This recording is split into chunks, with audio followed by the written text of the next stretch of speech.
Hello, I'm Paul Griffiths, Senior Health and Safety Consultant at Greenheart Consulting.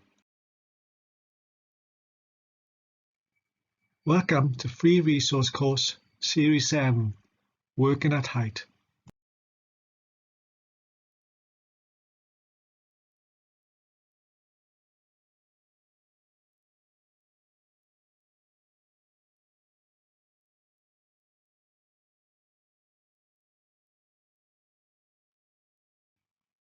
The agenda for this course includes the introduction, prosecutions, the law, a step-by-step guide to working at height, ladders, mobile towers, inspections, other working at height, and finally, an exercise questions.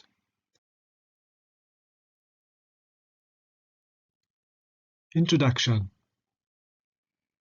Facts and figures. The latest RIDDOR figures state that in 2018-2019, 147 workers were killed. Out of this 147, 40 fatal injuries to workers were due to falls from height. Prosecutions. Most prosecutions are due to not having safe methods of work at height in place.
The law. The purpose of the Work at Height Regulations 2005 is to prevent death and injury caused by a fall from height. Employers and those in control of any work at height activity must make sure work is properly planned, supervised, and carried out by competent people. Where it is reasonably practicable, the need to carry out work at height is avoided. Where such work cannot be avoided, the most appropriate equipment for the work and to prevent falls is selected. The distance of and potential consequences of any fall are reduced. The work is properly planned, including planning for an emergency, must be risk assessment based and carried out safely. The work is carried out by trained and competent persons who are adequately supervised.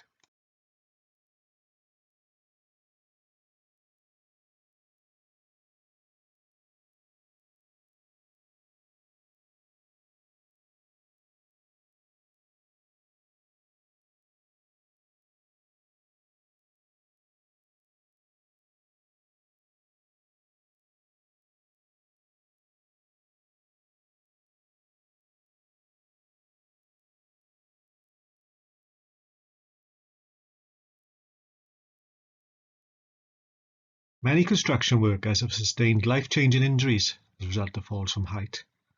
Such an event impacts not only the worker, but family, lifestyle, and ability to earn an income. All work at height must be properly planned, risk assessed, correct equipment used, and safe method of work followed.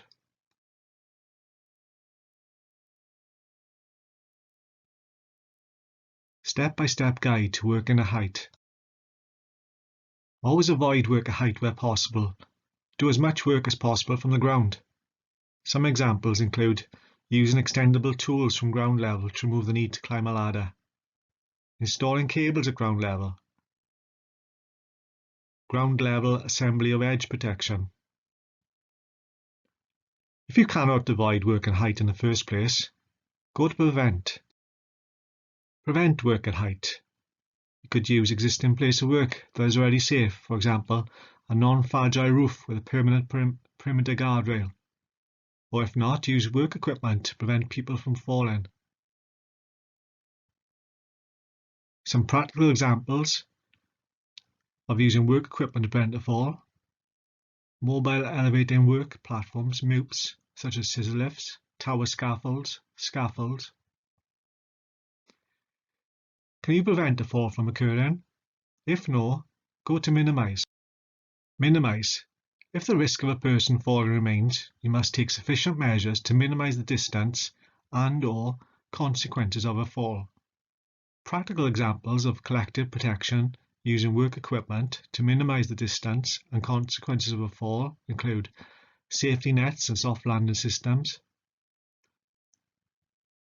industrial rope access, fall arrest system using a high anchor point, hierarchy of fall protection, so avoid working at height, if not, guard the hazard, protect the worker, and for low risk, short duration work. The regulations require all work at height is properly planned and organised. All work at height takes account of weather conditions that could endanger health and safety. Those involved in work at height are trained and competent. The place where work at height is done is safe. Equipment for work at height is properly inspected and controlled. The risks from fragile surfaces are properly controlled, and the risks from falling objects are properly controlled. Remember, a risk assessment is to be written to control the hazards.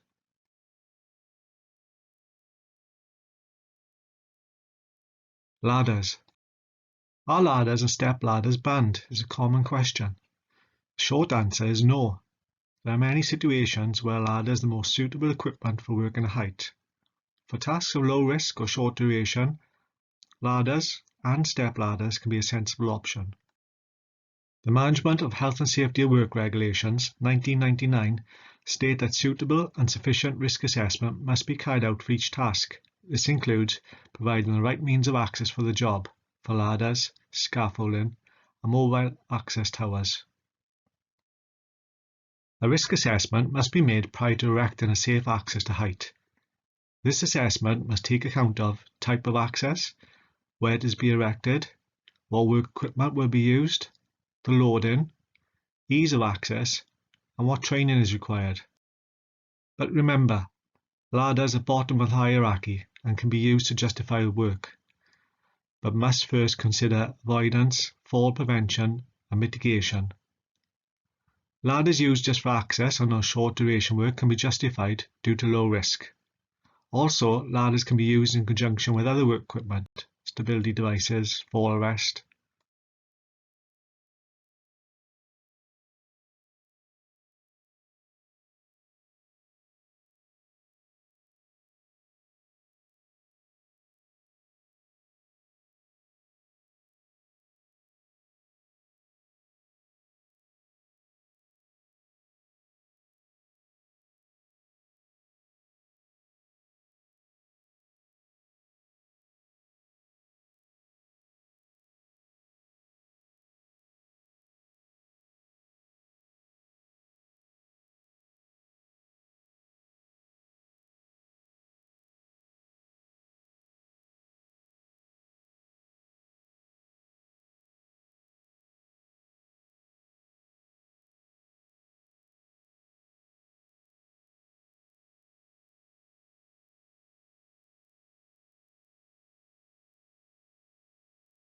So what is low risk?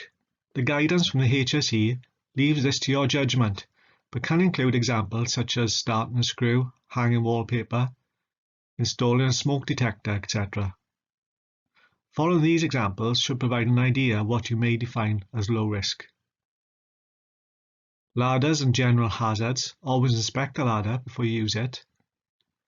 Inspect steps and rungs are all in place. Spreaders or other locking devices in place, and the safety feet are there.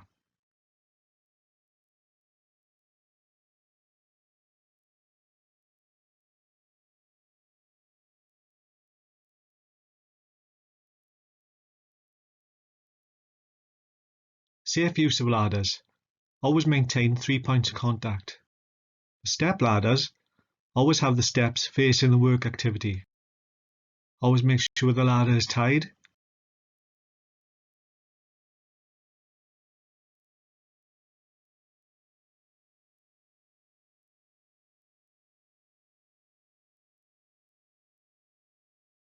Also secured at the base. Access ladders should be tied and extend at least 1 meter above the landing point to provide a secure handhold.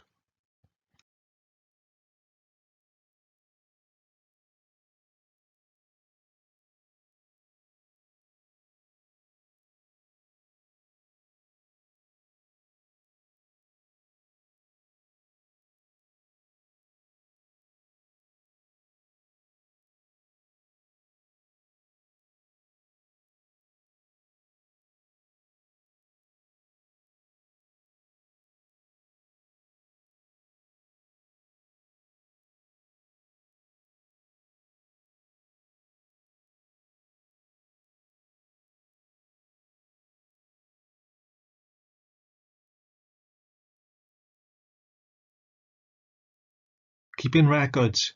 You are required to keep a record of any inspection for types of work equipment including guardrails, toe boards, barriers or similar collective means of protection, working platforms that are fixed, or mobile working platforms, or a ladder.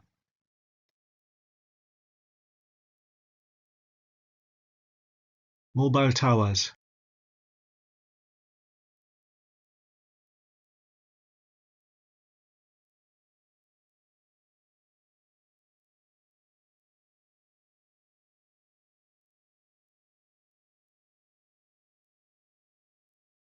Anyone whose duties include the need to assemble, use, inspect, alter, and dismantle mobile access towers should complete a PASMA tower scaffold training course. As well as meeting health, safety, legal requirements, the knowledge that the training gives you will allow you to maximize your personal safety and that of your co-workers. Basic mobile tower components include frames, braces, platforms, legs, casters, and an appropriate instruction manual, legally required.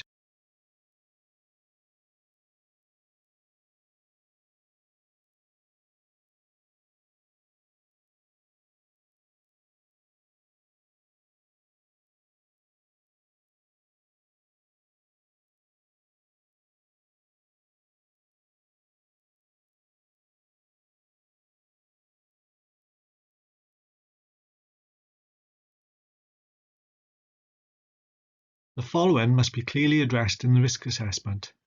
Where will the tower be built? Is safe access available? How many platform levels required?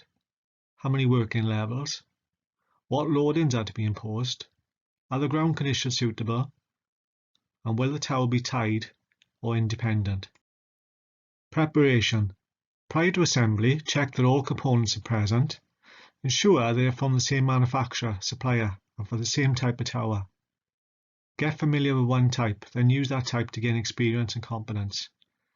Inspections must be carried out at intervals not greater than 7 days, and a scaff tag should be used to indicate the status of the tower. Moving a mobile tower. Do not move tall, fully erected towers. Reduce height appropriate to the ground conditions. Watch for overhead obstructions. Watch for potholes and ground obstructions. No men and materials on board when being moved. Move from the base by manual methods, and lock casters when in place. So what are the hazards?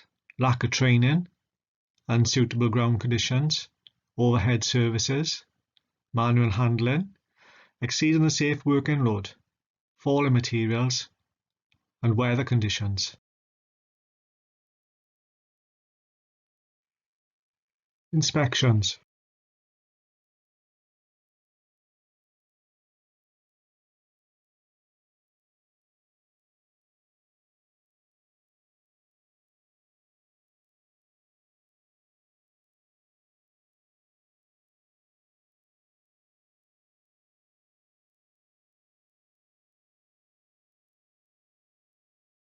Requirements: inspection after assembly or installation, inspection at suitable intervals and after exceptional circumstances. Working platforms used in construction work require inspection every 7 days. Record the results of the inspection. Application of LOLA to personal fall protection systems and the keeping of records. Scaffold. This scaffold should be safe to use. Who says it is safe? An authorised inspector, at least every 7 days.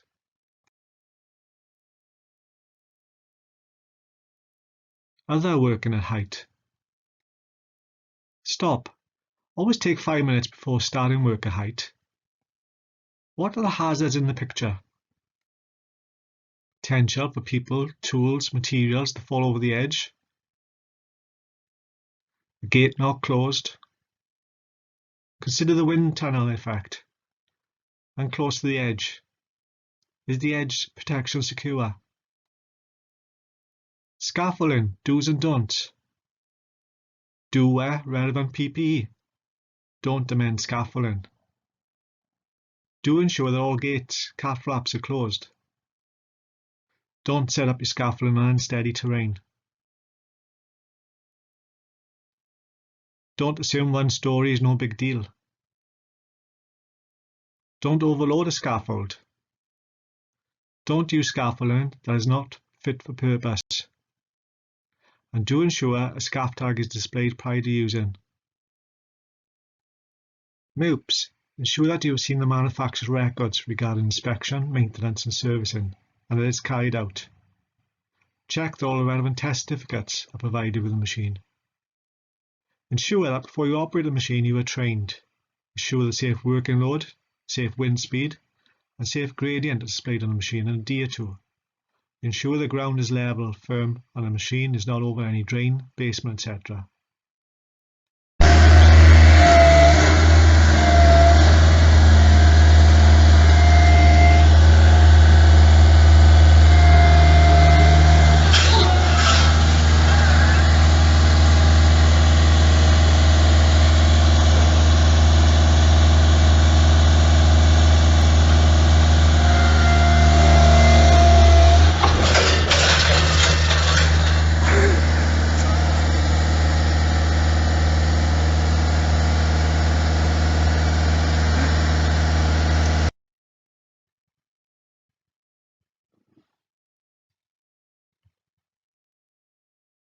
Ensure you fully deploy the outriggers stabilizers. Never travel with the platform occupied or boom extended unless specified by the manufacturers. Ensure that you wear a safety harness and is attached to the platform. This is required because most incidents involve people being tipped out. Ensure you wear other protective clothing, safety helmets, safety shoes, etc. Check that all moving parts are properly guarded. Only use the platform and boom for the work for which it was intended. And when not in use, machines should be at ground level and immobilized.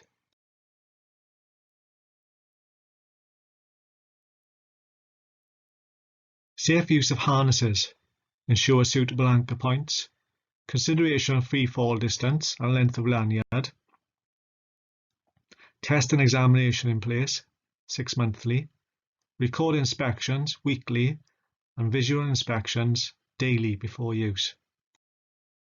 And finally, working at height, accidents happen quickly and without warning.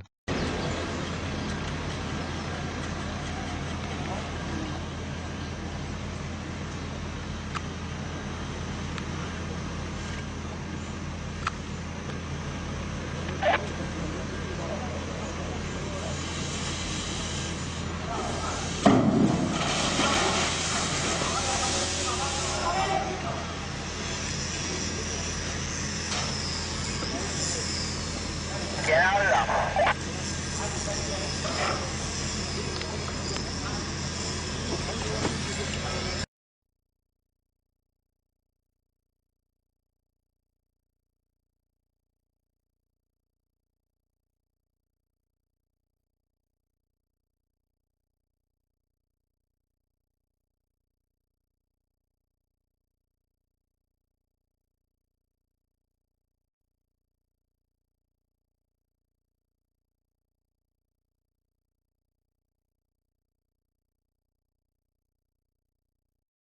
Working at height means taking no risks.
Please now complete the exercise questions and send back to Green Hat to gain your certificate.